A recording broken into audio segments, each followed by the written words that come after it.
gawing mabuti ang Panginoon sa inyong buhay. Dapat personal statement ng iyong pananampalataya. Sino man ang tumayo sa harapan kapag oras na ng healing message, naniniwala ako, may himalang gagawin si El Shaddai sa ating buhay. Kaya kahit inadalaw ka ng antok, magsusumikap kang makipaglaban.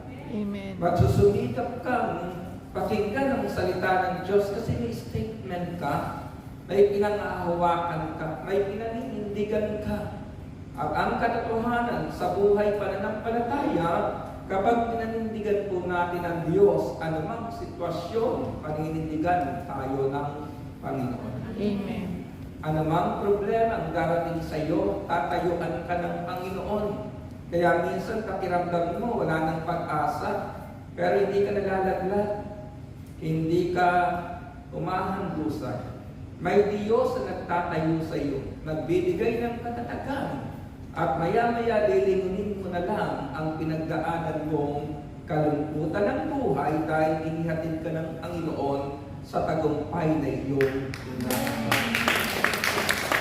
Statement na ng ating pagdalo, ng ating pananampalataya, ng pakikinig ng salita ng Diyos. At ngayon po, mga kapatid, ang nais kong ibahagi na title sa pamamagitan ng gospel na ating tinungayan ay ang salitang "Give to God what is God's."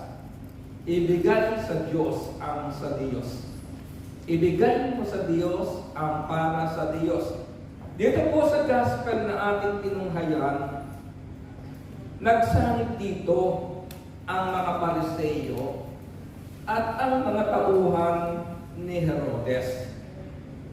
Kahit nung unang panahon, nakikita po natin, kahit sa panahon ng Panginoon, ay talaga namang namamayani ang dalawang grupo. Grupo ng relihiyon at grupo ng mga politiko. At dito sa gospel natin, nagsangit yung dalawang grupong ito. Grupo ng mga politiko na sumisimbolo po sa lipunan, sumisimbolo sa Imperyong Romano, at grupo ng mga Pariseo. Pero anong kanilang layunin? Hindi mabago ang kanilang buhay. Hindi pakinggan ang sinasabi ng Panginoon at unawain at isabuhay upang makarating sa buhay na walang hanggan. Ang kanilang inaalagaan, ang kanilang pinakikilaman at binibigyan ng concern ay ang pansamantalang kalagayan ng kanilang buhay. Kaya ang dalawang ito, mga kapatid, ay nagkaisa sa isang layunin na i-trap o siluin ng Panginoon sa kanilang pananalita, kaya gumamit sila ng ganitong katanungan. Sabi po dito sa English translation, mga kapatid, ay ganito. Sabi dito, "Tell us then, what is your opinion? It is right to pay the imperial tax to Caesar or not?" Kung papansinin po ninyo, yung salitang tax na ginamit dito, may imperial tax. Ibig sabihin, ibinibigay sa Imperyong Romano sa pamamagitan ng pagkilala kay Caesar at sa mga susunod po na namamahala ng panahong iyon. Pero anong sagot ng Panginoon? Ang sagot ng Panginoon, humingi siya, "Akin na ang salaping pangbuwis at siya'y binigyan nila ng 1 denaryo." Kaninong larawan at pangalan na nakaukit dito? Ito ang unang tanong, mga kapatid. Gusto kong sabihin sa iyo ngayon na personal na tanong. Hindi sa coin, hindi sa pera.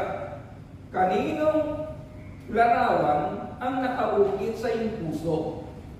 Dahil kung kaninong larawan nakaukit sa iyong puso, doon mo dapat ibigay ang iyong puso. Amen. Minsan naririnig ko yung salita, "Yan taong yan, mukhang pera." Pero hindi naman malapad ang kanyang mukha.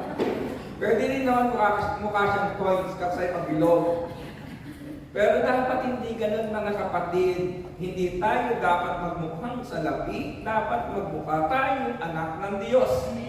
Dahil yung salapi, pandito lamang sa lupa, subalit ang ating pananampalataya at pagkakilala, mag-aatid sa atin sa buhay na walang hanggan. Amen. Kaya ang unang tanong na gusto kong hiramin sa gospel natin ngayon, kaninong larawan ang nakaukit, hindi sa coin, kundi sa puso mo?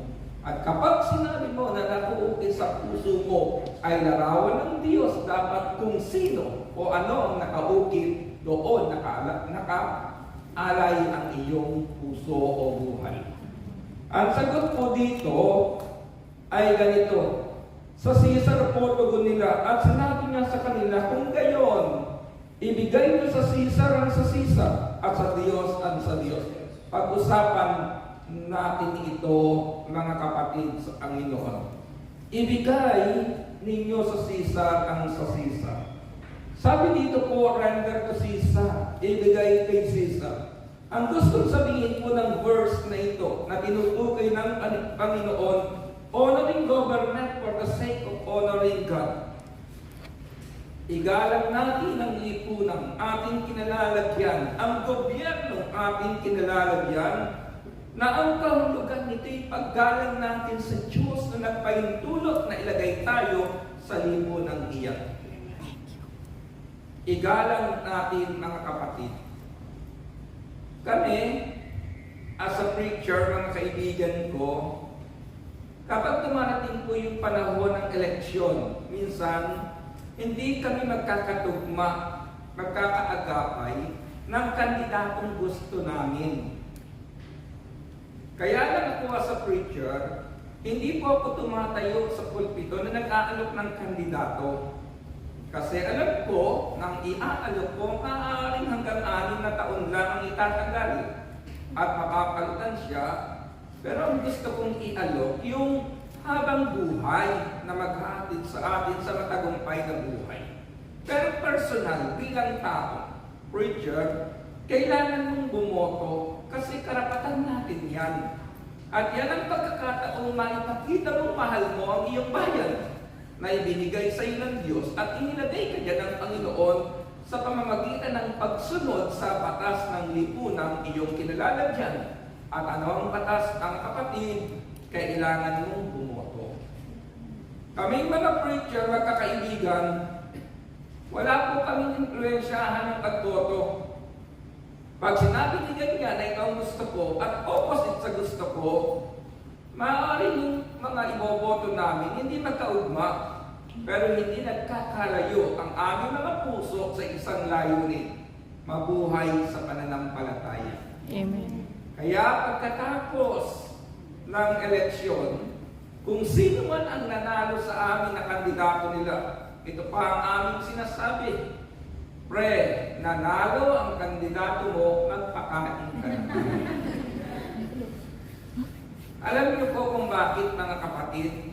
Dapat alam natin kung saan tumatayo ang ating pananampalataya. Ang nakalulungkot sa ating mga prayer partners, dinadamay natin pati ang gawain dahil sa mga taong gusto nating manalo. Idinadamay natin ang ating pagdalo, dapat hindi ganon. At ito pang itinuturo sa amin. Bakit tayo malayang pumili ng kandidatong gusto natin? Kasi choice ng puso natin yan. Pero kahit sino ang kandidatong gusto mo, dapat hindi ka mawala sa doktrina ng simbahang iyong inaaaniban. Sa gawain ito, kahit may mga nagtatalo workers, hindi ako nakikialam. Huwag lang doktrina ang kanilang pagtalunan. Kasi yung doktrina, ito dapat united tayo. Kasi maghahatid ito sa buhay na walang hanggan. Minsan, sa flat, may 2 sister na nagtatalo sa may kusina. Nakaupo ako doon. Sabi ng isang flatter sa akin, Brad, nagtatalo yung 2, kumagitna at pagsabihan mo sila. Sabi ko, kanina ko pa sila napapakinggan. Yung kanilang pagtatalo, hindi nasakop ng pagiging preacher ko. Dahil ang pinagtatalunan nila, ano ang masarap na sahog ng adobo. Sabi ng isang masarap sa adobo, merong pineapple. Sabi naman ng isang masarap, yung maraming paminta. Yung isa gustong matamis na adobo, yung isa gustong mapalit na adobo. At yung isa namang sister, inuudyo ka na kung pumagitna. Sabi ko, sister, hindi na bahagi ng pananampalataya niyan. Kung ang pagtatalunan ng dalawa ay doktrina, makikialam ako bilang preacher. Pero kung ang pagtatalunan nila ay kusina at para lamang sa mundo ito, okay lang na magtalo sila. Dahil mamaya, mas masarap yung ulam natin, 2 klase ng adobo.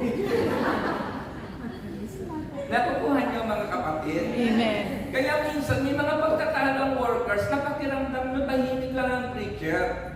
Walang pakialam ang preacher. Bakit? Hindi yan doktrina. Ganyan din po ang tingin ng mga pahali. Kung minsan sa mga technicalities, minsan sa mga bagay, hindi kayo magkasundo, hindi natin pumapagitna ang preacher o pare kasi hindi doktrina yan. Kaya nga, gusto kong sabihin, kapag pinag-usapan na yung doktrina, kailangan united tayo. Pero kung pinag-uusapan ang forma ng uniforme ng choir, okay lang na magtalo kayo. Kasi yung isa gusto balloon, isa pencil cut. Majority win. Diba? Pagkatapos makikialam kang preacher ngayon, tapos sasabihin, hindi, mas okay yung pencil cut. Habang sumasayaw o kumakanta yung mga choir, hindi sila nag-enjoy. Itong preacher rito, pakialam yan. Pati uniforme natin. Minsan may nagtanong pa sa akin, Brad, ano kaya magandang kulay ng aming uniforme? Sabi ko, kayo mag-usap. Wala sa preacher ang paglalagay ng kulay ng uniforme. Ang itinuturo namin sa inyo ay doktrina, dogma, salita ng Diyos na maghahatid sa buhay na walang hanggan. Nakukuha ninyo? Amen. Kaya kahit nagtatalo-talo kami pagdating sa politiko, united kami mga preacher kasi alam namin ang dahilan kung bakit kami pinatayo ng Panginoon. At tinawag sa pamamagitan ng gawain ito, ihatid tayo sa buhay na walang hanggan. Kaya mga kapatid, dito sa ating binasa, sabi dito, render to Caesar, ibigay kay Caesar, na ang kaulugan po nito, honoring government for the sake of honoring God, our duty to country. Ano ang duty natin sa ating bansa? Pay taxes, mga kapatid. Ang pagbibigay po ng tax sa lipunang ating kinalalagyan ay submission na kinikilala natin ang lipunang ito na bigay ng Diyos. Sa atin, sa prayer partners, kahit hindi po tayo parehas ng presidente na gustong manalo, pero pagkatapos, ma-proclaim ang presidente ito, araw-araw sinasama sa panalangin sa misa, na siya'y samahan ng Diyos, bigyan ng karunungan, at sa pamamagitan niya, umasenso ang ating bansa. Yan po, mga kapatid, at ang isang paraan ay nagbayad tayo ng tax. Bagay sa Pilipinas, lahat ng kinakain natin may